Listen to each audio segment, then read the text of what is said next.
Hello folks, welcome to another wrestling news video. Etep right here with you. You saw the Raw review this week, or some of you did, some of you didn't. If not, go check it out. Trust me, what you get from me is going to be more entertaining than what you get from some of the other guys. Anyway, Triple H said it's more of an ordeal to put on a bigger show over there. And I realize that there's fans that come from all over the world to come to the US to watch WrestleMania.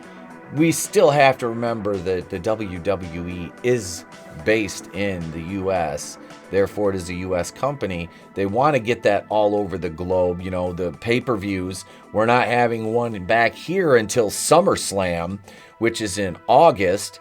And we're in May right now. I almost said April, but it's May 2nd. Right now is the recording of this video. So yeah, WrestleMania in London, I guess the mayor expressed some interest in that. I mean, it would be huge. There's a huge WWE fan base there. Is that feasible? Only time will tell. I mean, I would like to see it. See, this is the thing. Like, I've been to one WrestleMania, indoors, Ford Field, WrestleMania 23. Not the best WrestleMania card, but it was indoors in April in Michigan, which is far better than being outdoors in April anywhere on the Northeast. I mean, let's be honest here. Tell me he didn't just say that. Drew McIntyre, 38-year-old Drew McIntyre, once fired by WWE back in 2014, went on to find himself, as he said on the Pat McAfee show, 3-year deal, $4 million. They are really putting a lot of faith in this man, and it's well-deserved. Drew McIntyre is a man amongst men in the business. He has a superstar feel about him. I know I kind of give him shit because that's the program with CM Punk right now. I feel they made a bad decision in taking the title off of him at WrestleMania in favor of Damian Priest. Priest can do something, but Drew just, it's his time. This contract is a big investment in him, as I said, and hopefully he can take the ball and run with it. Has a great program that draws some money with Punk and moves back into the title picture eventually. Good for you, Drew McIntyre. Who Killed WCW? 4-part miniseries by Vice, who are known for their dark side of the ring. Kevin Nash weighed in on this because social media, of course, is the town square now, especially Twitter is the new town square. So Nash weighed in on fans expressing their apprehension for this new series, stating that it's going to have a huge WWE slant to it. And Nash says this is going to be the real story. There's not going to be the slant. It's going to be the real story.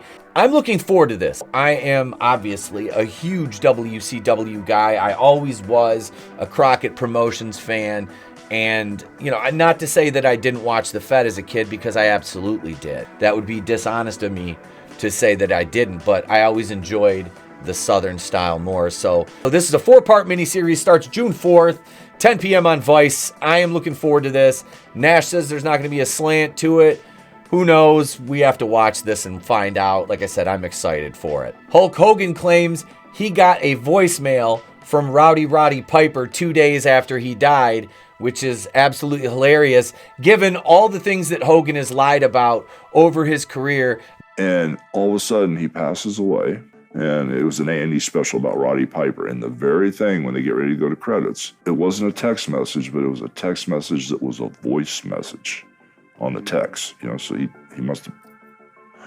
But this text message came in 2 days after he died. And the text message goes, "I'm just loving you, my brother. I'm just walking with Jesus and loving you, my brother." And I was like, he would have never said that when he was here.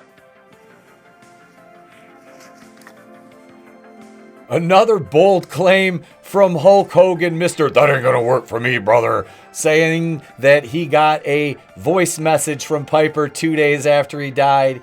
Some crocodile tears. We can't believe anything Hogan says anymore. WWE Backlash this Saturday from Lyon, France, 1 p.m. Eastern, 10 a.m. Pacific time. Let's run through the card so far. We've got the Bloodline, Solo Sikoa and Tama Tonga versus KO and Randy Orton in a tag team match. That could be a good match. I'm not gonna lie. That's gonna be a hard-hitting match.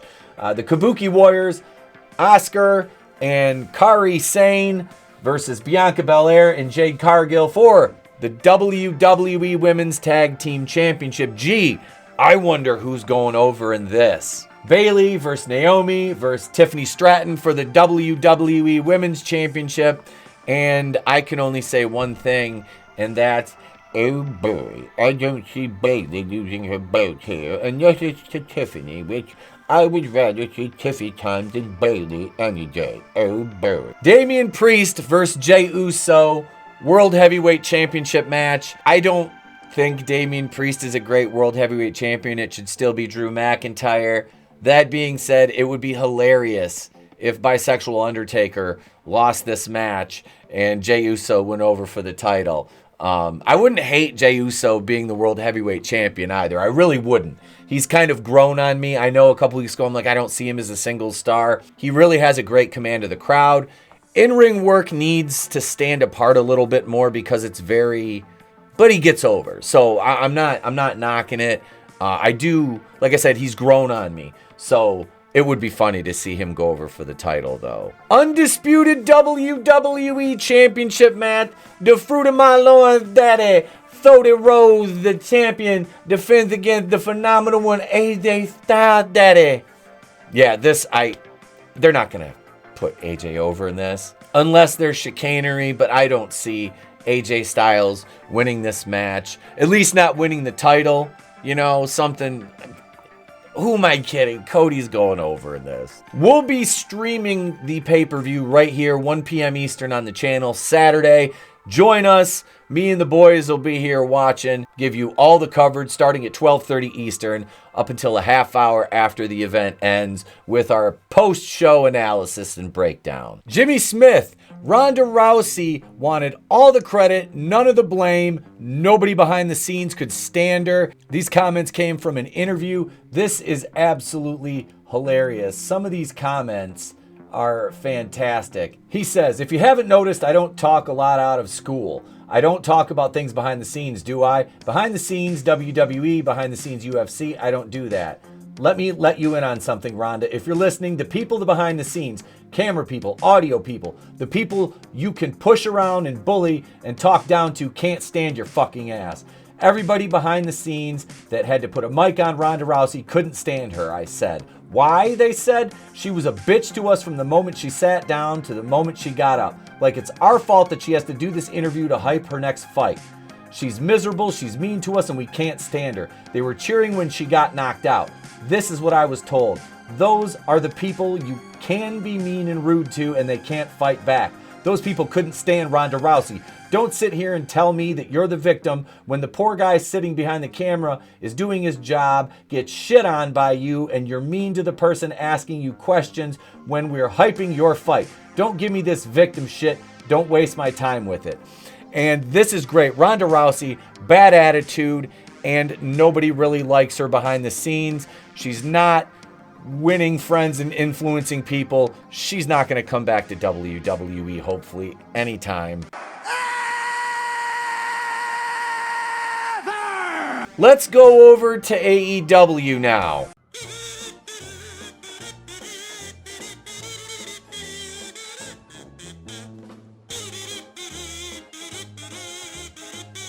Swerve Strickland, new AEW World Heavyweight Champion, and they're already making him play second fiddle to Jon Moxley, the plumber, as Jim Cornette calls him, with his New Japan Pro Wrestling title that he's defending over top of the AEW World Heavyweight title. Swerve deserves better. I really like Swerve.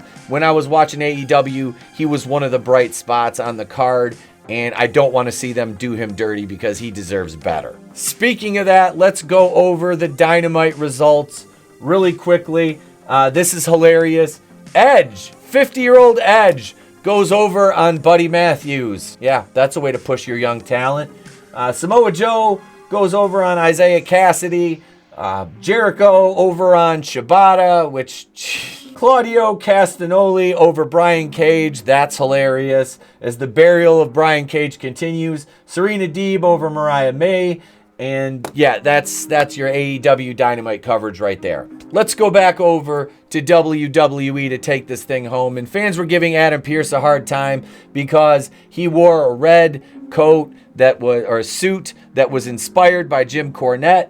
And they were giving him hell on Twitter, as I said, the Newtown Square, because the internet wrestling community is garbage. This whole thing stems from this thumbnail right here. Jim Cornette as Mighty Joe Young, and Kyle Fletcher as a Q-Tip, and Swerve Strickland as Swerve Strickland. And everybody got their panties in a bunch over this, trying to cancel Jim Cornette again. And then Brian Zane, who was, I guess friends with Cornette and then got blocked by him and has been, up in his feelings about it ever since. And let's be honest, I've never interacted with Brian Zane outside of he got pissy when I called Sami Zayn garbage and said, "Oh, thanks, heel commentator JB Hell." And I just responded with, I was actually a heel, so that's fine with me, bud. I've watched his content for years. I have. I enjoy his retro reviews, but the newer things that he covers, and even some of the old stuff, the way he covers it, from that holier than thou, well, this is bad, this is unacceptable, this is gross, this is cringe, this is offensive. That kind of shit is, I don't know if that's actually the way he feels or if he's just bucking for the head of the table to get a position with, because he was, he worked with Ring of Honor before. So is he trying to get Tony Khan money? Is that what he's trying to do? Because I have no interest in that bullshit. I don't care. I don't want to ever go back to the wrestling business, not at all. And I was never on that big of a level. I did independent stuff, but I don't want to go back at this stage of my life. So I don't have any hesitation about saying anything about the business or anybody in it now. Not that my opinion carries any weight anyway, but I mean, this is just me talking, folks, just me to you. If you're finding us for the first time, subscribe. But I mean, I think this is hilarious, especially Zane on Twitter. Like, I didn't weigh in on it because I don't really have a dog in the fight. I just think it's hilarious. And I'm not taking up for Jim Cornette either because he blocked me on Twitter 4 years ago, but I still watch his YouTube videos because he's one of the sanest commentators there is in the wrestling sphere of the people who actually matter. Him and Vince Russo, I know they hate each other, but they're actually voices of reason. In a world of simps trying to get jobs with AEW, this is refreshing. But no, that thumbnail, there's nothing offensive about that. To the idiots out there who are outraged because you have Jim Cornette portrayed as Mighty Joe Young, Kyle Fletcher as a Q-Tip, and Swerve just as Swerve. If you see that thumbnail and you automatically draw the correlation between them having Mighty Joe Young and Swerve Strickland on there, then you're the asshole. You're the one that's seeing that. Because if you know anything, you know that Jim's thumbnail artist, I believe his name is Travis, he does the thumbnails based on things that Jim references in the video. And if your problem is a reference from a 1998 movie and he portrays Jim Cornette as the fucking monkey, then you're the asshole. And like Adam Pearce said in his response, go touch grass. That's all I got for you. That's the news of the week. Until our SmackDown review, we've got a rad commentary planned this weekend. We are streaming Backlash right here, 12:30 Eastern Saturday, 9:30 Pacific time, and we'll continue for a half hour after the show for our post-match analysis. That's it, folks. Etep Wakuian, I'm done. If I don't see you, have a great day, a pleasant tomorrow, and I will catch you on the next one.